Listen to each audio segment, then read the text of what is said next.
بسم اللہ الرحمن الرحیم۔ اے محبوب علیہ السلام، آپ ان سے فرما دیں اہل یہود سے کہ اگر آخرت کا گھر اللہ کے نزدیک باقی سب لوگوں کو چھوڑ کے خالص تمہارے لیے ہی ہے، سب کو چھوڑ کے صرف تمہارے لیے ہے آخرت کا گھر، تو فتمنوا الموت، تو پھر جنت میں تو مر کے جانا ہے نا، لہذا موت کی تمنا تو کرو۔ پھر کہو نا یا اللہ ہمیں موت دے تاکہ وہ جو تو نے ہمارے لیے اتنی بڑی چیز بنائی ہے ہم اس سے استفادہ کر سکیں۔ یہودی جگہ جگہ قرآن مجید بتاتا ہے کہ کہیں کہتے تھے کہ ہم اللہ کے بیٹے ہیں، معاذ اللہ، اللہ کے بڑے پیارے ہیں، ہمیں تو تھوڑے دنوں کے لیے عذاب ہوگا، بڑی جلدی ہمیں معاف کر دیا جائے گا۔ وہ بڑی لمبی چوڑی خوش فہمیوں کا اظہار کرتے اور بڑے بڑے دعوے کرتے۔ پھر چلتے چلتے انہوں نے ایک اور دعویٰ کر دیا، کہنے لگے کہ آخرت کا گھر تو صرف ہمارے لیے ہے، جنت میں صرف یہودی جائیں گے اور کوئی نہیں جائے گا۔ اللہ تبارک و تعالیٰ نے ان کے اس دعوے کا ذکر فرمایا ہے۔ یہ دیکھیں دعویٰ کتنا بڑا ہے کہ آخرت کا گھر تو صرف ہمارے لیے، فقط ہمارے لیے۔ مسلمان یہ دعویٰ نہیں کرتے۔ نبی پاک صلی اللہ تعالیٰ علیہ وسلم نے جب اس بات کا اظہار کیا ہے تو اس طرح کیا ہے، فرمایا جنتیوں کی 120 صفیں ہوں گی اور 80 میری امت کی ہوں گی۔ لیکن یہ بھی فرمایا کہ باقی لوگ بھی تو ہوں گے نا، ان کی 40 صفیں ہیں لیکن جنت میں دوسرے پچھلے لوگ بھی موجود ہوں گے۔ یہ دعویٰ نہیں کیا کہ صرف مسلمان جائیں گے، ان سے پہلے جو نبی اور ان کی ایماندار اور نیک امتیں گزری ہیں ان میں سے کوئی جنت میں ہی نہیں جائے گا، یہ نہیں فرمایا۔ لیکن یہ اس طرح کے دعوے بعض لوگ کرتے ہیں اور سنائی دیتے ہیں۔ تو یہودی بھی یہ کہا کرتے تھے کہ جنت تو خالص ہمارے لیے اور کوئی نہیں جائے گا اس میں۔ تو اللہ کریم نے فرمایا کل ان کانت لکم الدار الآخرۃ عند اللہ خالصۃ من دون الناس۔ اے محبوب علیہ السلام، آپ ان سے فرما دیں اہل یہود سے کہ اگر آخرت کا گھر اللہ کے نزدیک باقی سب لوگوں کو چھوڑ کے خالص تمہارے لیے ہی ہے، سب کو چھوڑ کے صرف تمہارے لیے ہے آخرت کا گھر، تو فتمنوا الموت، تو پھر جنت میں تو مر کے جانا ہے نا، لہذا موت کی تمنا تو کرو۔ پھر کہو نا یا اللہ ہمیں موت دے تاکہ وہ جو تو نے ہمارے لیے اتنی بڑی چیز بنائی ہے ہم اس سے استفادہ کر سکیں۔ پھر تم موت کی تمنا کرو ان کنتم صادقین، اگر تم سچے ہو۔ لیکن رب فرماتا ہے وَلَن يَتَمَنَّوْهُ أَبَدًا بِمَا قَدَّمَتْ أَيْدِيهِمْ، یہ کبھی بھی موت کی تمنا نہیں کریں گے، انہیں پتہ ہے جو انہوں نے کمائی کر کے آگے بھیجی ہے۔ یہ موت کی دعوے کریں گے کہ جنت میں صرف ہم ہی جائیں گے، لیکن کبھی بھی موت کی تمنا، یہ کبھی موت کی تمنا نہیں کریں گے، اس لیے کہ انہیں پتہ ہے کہ ہم نے آخرت کے لیے کیا۔ یہ جو بہت سارے لوگ کہتے ہیں نا میری نسبت اور میری بات اور بلے بلے سارا کچھ میں ہی ہوں، تو ان سے کہو پھر سارا پیسہ کوٹھی پہ ہی لگائے جاتے ہو، پھر تو جنت تمہارا انتظار کر رہی ہے، پھر یہاں اتنے خرچے کرنے کی تمہیں کیا مشکل پڑی ہوئی۔ قرآن مجید کہتا ہے یہ کبھی بھی موت کی تمنا نہیں کریں گے، ان کو پتہ ہے جو اعمال انہوں نے کر کے بھیجے ہیں۔ واللہ علیم بالظالمین، اللہ ظالموں کو جانتا ہے، اللہ کو خبر ہے۔ میرے نبی پاک صلی اللہ تعالیٰ علیہ وسلم نے فرمایا اگر یہودی موت کی تمنا کرتے، جب ان سے کہا گیا تھا نا کہ اگر آخرت کا گھر خالص تمہارے لیے ہے تو موت کی تمنا کرو، اگر اس مقام پر وہ موت کی تمنا کرتے تو اسی وقت سارے مر جاتے، ختم ہو جاتا معاملہ۔ اگر تمنا کر لیتے تو تمنا ہی نہیں کریں گے۔ خوش فہمیوں میں مبتلا ہونا، بڑی بڑی باتیں کرنا، بڑے بڑے دعوے کرنا، بڑے بڑے تذکرے کرنا، بڑی بڑی اعلانیہ گفتگو کرنا اور اپنے ہی خیال میں بڑا کچھ بن جانا، یہ سنجیدہ لوگوں کا طریقہ نہیں۔ میں نے کچھ آستانے اپنی آنکھوں سے دیکھے، وہ کہتے ہیں جناب ہمارے حضرت کی نسبت اور حضرت ساتھ بیٹھے مسکرا رہے ہیں، اتنی دیدہ دلیری تو نہیں نہ ہونی چاہیے۔ آپ اپنے سامنے سارا کچھ اپنے آپ کو کہلوا رہے ہیں، شیخ ہلکا ہلکا مسکرا رہے ہیں، ان سے پوچھیں تو کہتے ہیں جی میں تو نہیں انہیں کہتا، تو آپ کہتے نہیں تو منع کیوں نہیں کرتے؟ آپ خوش فہمیوں میں، نعت خواں کھڑا ہوا ہے تو اس نے نسبت کی بات شروع کیا تو اللہ جانے وہ کدھر کا کدھر پہنچ گیا ہے۔ میں کہتا ہوں کون انکار کر رہا ہے نسبت کے فیض کا؟ کون منکر ہے؟ یہی تو باعث نجات ہے ہمارے لیے، امیدیں۔ لیکن یہ کہ خوش فہمی میں مبتلا ہو جانا اور اس طرح کے بڑے بڑے دعوے کرنا، اور پھر بہت ساری خوابیں آتی ہیں لوگوں کو، اور خوابوں کی بنیادوں پر بڑا کچھ بنتا ہے۔ تو میں کہتا ہوں جناب خواب میں تو میں کہہ دوں آپ سے خواب میں کہ میں رات کا صدر بن گیا ہوں تو آپ کو کوئی اعتراض ہے؟ میں خواب میں بنا ہوں، آپ کو اس میں کیا اختلاف؟ حقیقت کی زندگی میں آئیں۔ حقیقت کی زندگی میں جتنے لوگ نیک ہیں، پرہیزگار ہیں، دعویٰ ہے غلامی کا، دعویٰ ہے نسبت کا، فلانی شے کا، تو پھر بھئی آپ نے اتنا مال کاہے کو جمع کر لیا ہے؟ پھر یہ کاریں، یہ بنگلے، یہ کوٹھیاں، یہ جائیدادیں، یہ جلسوں کی فیسیں، یہ نعتوں کی فیسیں، یہ کس لیے؟ پھر تو آخرت آپ کے لیے سجی ہوئی ہے، سنوری ہوئی ہے، پھر تو آپ اس طرف توجہ کریں۔ حقیقت پسندی کا مزاج جب تک قوموں میں نہیں آتا، قومیں اتنی دیر تک اپنی روحانی، اخلاقی اور کردار کی بلندی نہیں حاصل کر پاتی۔ تو موت کی تمنا، یہاں ایک بات اور سن لیں، شریعت اسلامیہ کے اندر مصیبتوں سے گھبرا کر موت کی تمنا کرنا منع ہے۔ کوئی شخص کسی مشکل میں ہے، بیماری میں ہے، تکلیف میں ہے، دکھ میں ہے، تو موت کی تمنا کرے کہ اس بیماری سے تو مر جاؤں تو اچھا ہے، تو یہ منع ہے اس کے لیے۔ ہمارے ہاں کچھ لوگ لا علمی کی بنیاد پر، چھوٹا سا جھگڑا گھر میں ہوا تو کہتے ہیں میں تو اللہ سے دعا کرتا ہوں میں اب ماری جاؤں۔ بھائی آپ اتنی سی بات نہیں سہ سکے، اور آپ نے اتنی سی بات پر اتنی بڑی بات کر دی کہ میں اب چلا ہی جاؤں، اور یہ جھگڑوں کے اندر عام لوگ کہہ دیتے ہیں، یہ منع ہے۔ نبی پاک صلی اللہ تعالیٰ علیہ وسلم نے اس سے منع فرمایا، بلکہ مسلم شریف میں فرمایا کہ اگر تم نے کبھی دعا کرنی بھی ہو کسی وقت تو ان لفظوں سے کر سکتے ہو کہ یا اللہ جب تک میرا زندہ رہنا میرے حق میں بہتر ہے، مجھے دنیا میں رکھ، اور جب میرا یہاں سے چلے جانا تیری حکمت کا تقاضا ہے اور میرے حق میں بہتر ہے تو پھر مجھے ایمان کے ساتھ لے جا، پھر تو مجھے لے جا۔ تمنا موت کی کرنا اور مصیبتوں سے گھبرا کر کرنا، اور بھائی مشکلات میں جینا تو حسن ہے۔ اصل میں نا جس کی جان تھی نا اس کے نام نہیں نہ لگائی ہم نے کبھی بچوں کے نام لگا دی، کبھی کاروبار کے نام لگا دی، کبھی دوستوں کے نام لگا دی، پھر وہ بے وفا ہوا تو مرنے کو جی چاہا، وہ بے وفا ہوا تو مرنے کو جی چاہا، اس نے تنگ کیا تو مرنے کو جی چاہا۔ النبی اولیٰ بالمؤمنین من انفسہم، اللہ فرماتے ہیں تم نہیں جان کے مالک، میرا نبی تمہاری جانوں کا مالک ہے۔ جان پاوے نہ جان میرے محبوبہ، میں تے لگیاں توڑ نبھیساں، رات تیرے وچ رول کے مرساں، تے قدم نہ پچھاں ہٹیساں، شہر تیرے دے ٹکڑے منگساں، تے تیرے کتیاں دے قدم چمیساں، آزم اے جان امانت تیری، تو جدوں منگ سیں میں پیش کرے ساں۔ یہ تو کسی اور کی ہے، ہماری ہے نہیں۔ تو بہت سارے لوگ گھبرا کر ہو بڑی تکلیف آ گئی، بھئی آپ جلدی نہ کریں، بالکل جلدی نہ کریں، آپ حوصلہ پیدا کریں، اور جیا تو جاتا ہی مشکل میں ہے۔ اقبال نے کہا تھا کار جہاں دراز ہے اب میرا انتظار کر، یہ زندگی لمبی ہے، یہ مشکلات سے ہو کر کے گزرتی ہے، اس میں مد و جزر رہتا ہے۔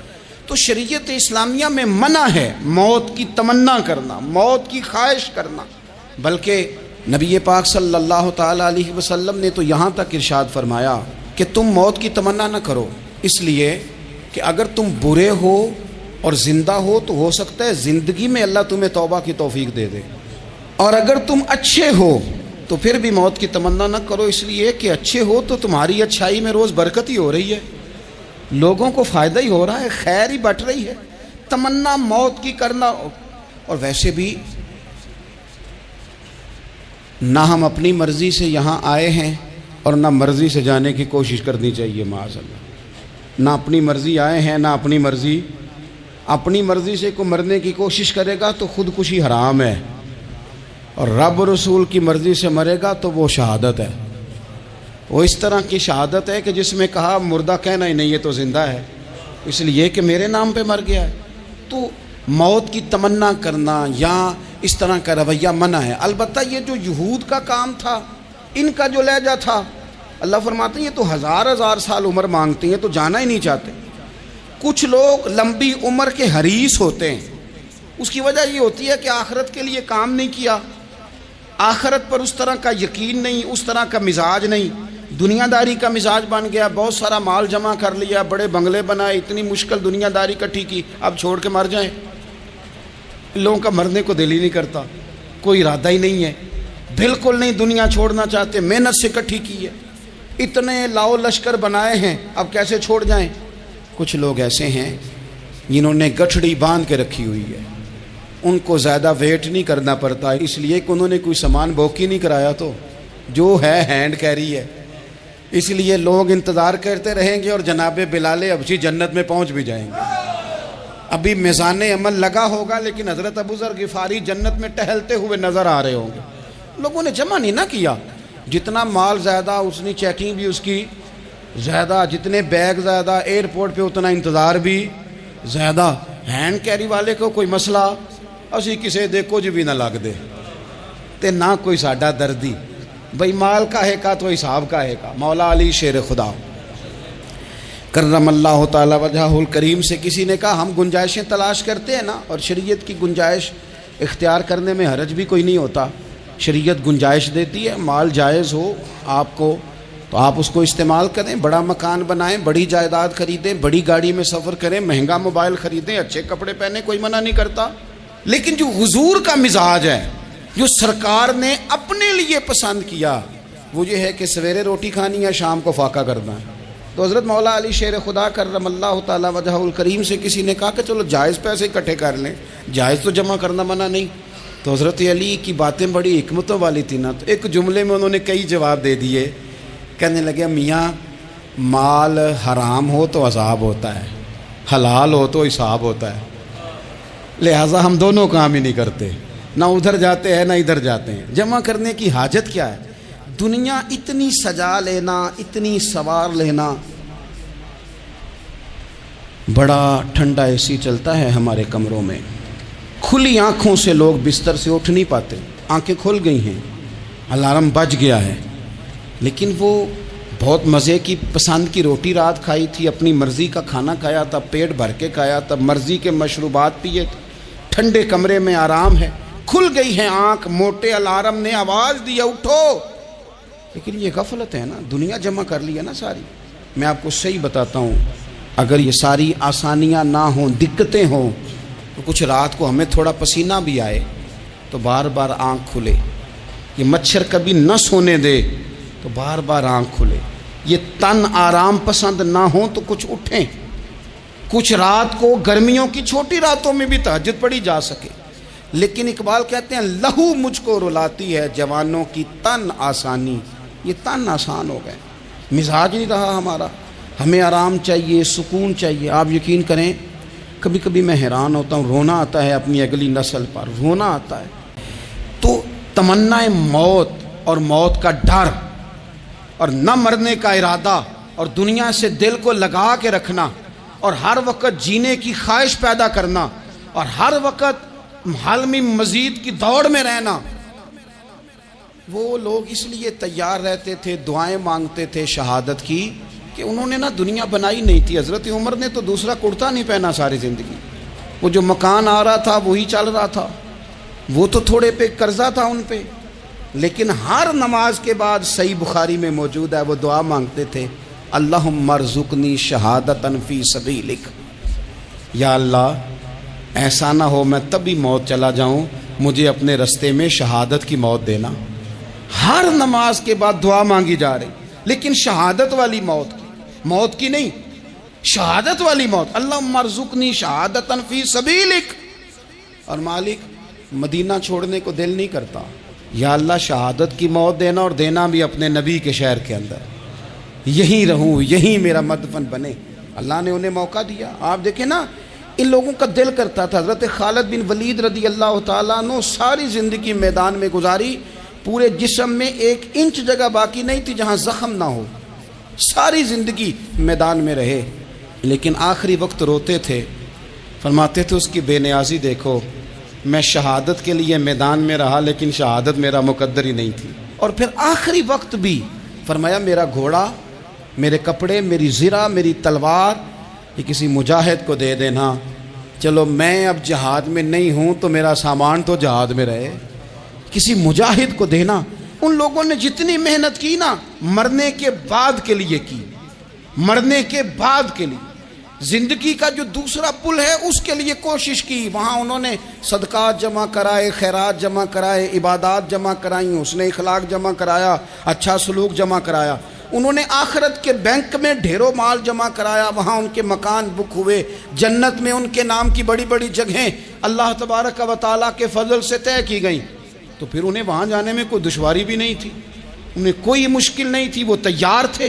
لیکن چونکہ ساری محنت ہی دنیا کے لیے ہے، وہ جو خاص ایک آخرت پر مسلمان کا ایمان اور یقین اور تیقن تھا اس طرف ہمارا مزاج نہیں۔ آپ دیکھیے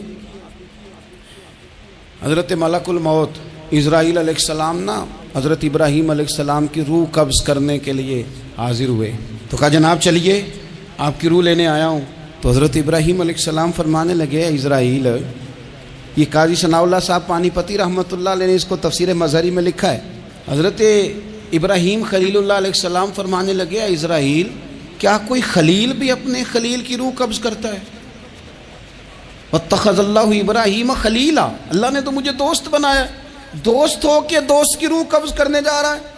حضرت اسرائیل نے ارادہ چھوڑا اور حضرت ابراہیم کا وہ جملہ لے کے رب کی بارگاہ میں حاضر ہوئے، عرض کی مالک جناب ابراہیم علیہ السلام نے فرمایا ہے کہ اللہ کی بارگاہ میں عرض کرو کہ مالک کیا کوئی خلیل بھی اپنے خلیل کی روح قبض کرتا ہے؟ تو رب کریم نے فرمایا اب میرا بھی پیغام جا کے جناب ابراہیم کو دے دو، ان سے جا کے کہو رب فرماتا ہے کیا کوئی خلیل بھی اپنے خلیل کی ملاقات کو ناپسند کرتا ہے؟ آپ کو تو ملنے کو بلا رہے ہیں، موت تو ایک پل ہے، یہاں سے گزریں گے تو جا کے محبوب سے ملیں گے، تو کیا کوئی خلیل بھی ناپسند کرتا ہے کہ وہ اپنے خلیل سے ملاقات نہ کرے؟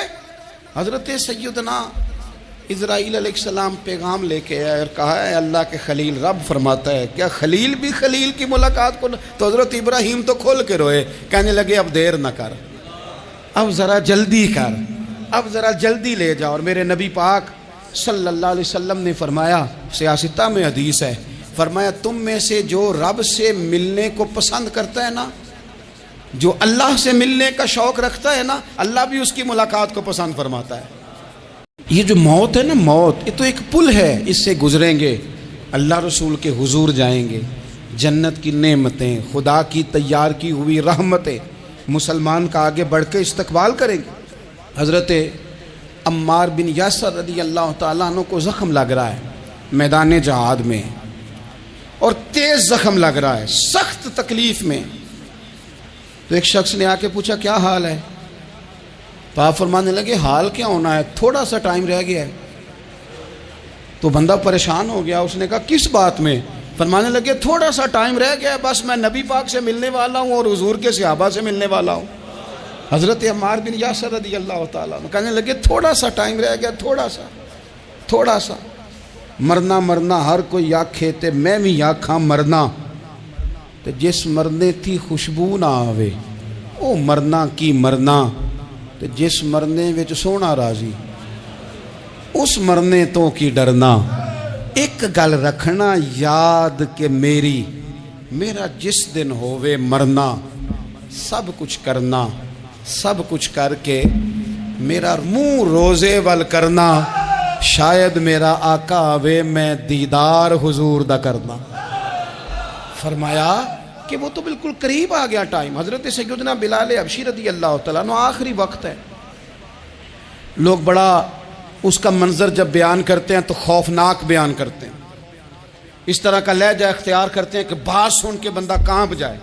سیدنا بلال حبشی رضی اللہ تعالیٰ عنہ بالکل آخری وقت ہے، جانے کا ٹائم۔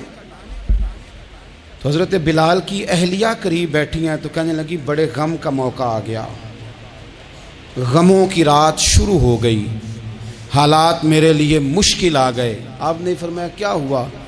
کہنے لگی آپ جا رہے ہیں؟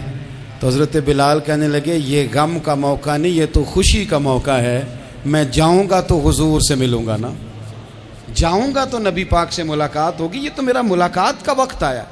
تو اپنی زندگی کے اندر انسان کچھ اپنی آخرت کے لیے کرے، کچھ زادراہ جمع کرے، کچھ وہ تیاری کرے، کچھ اس کے پاس ایسے اعمال ہوں جس کی بنیاد پر اس کا رب رسول کی بارگاہ میں حاضری کو جی چاہے۔